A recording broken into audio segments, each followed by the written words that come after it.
Seigneur soit avec vous. Et avec votre esprit. Proclamation de la bonne nouvelle de Jésus-Christ selon Saint Jean. Gloire à toi, Seigneur. Au chapitre 11, du verset 45 au verset 57.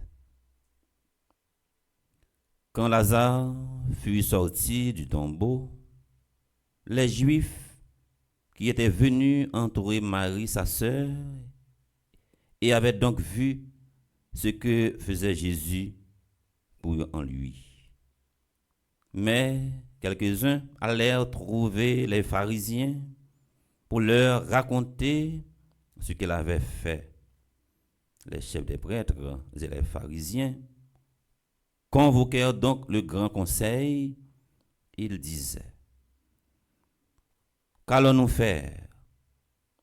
Cet homme accomplit un grand nombre de signes.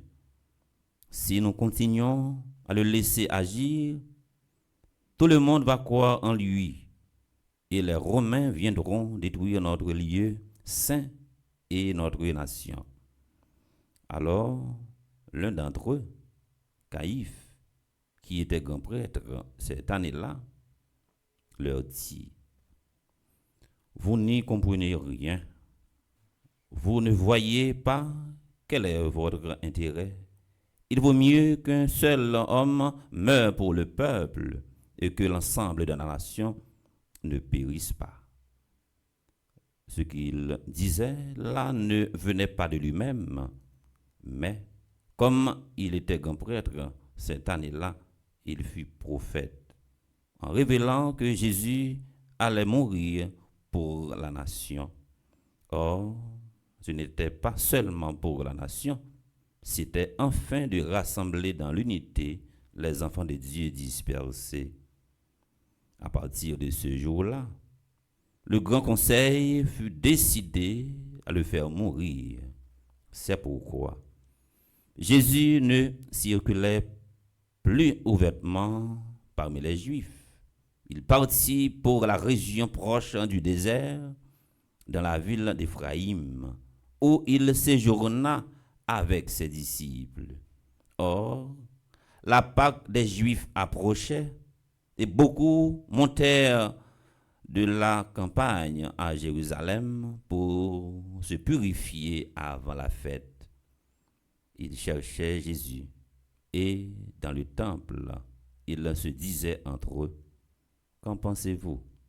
Il ne viendra sûrement pas à la fête.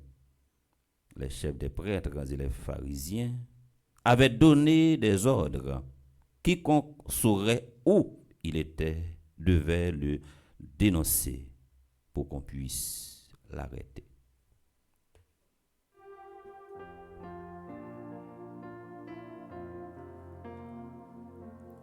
Ta parole, Seigneur, est vérité, et ta loi délivrance.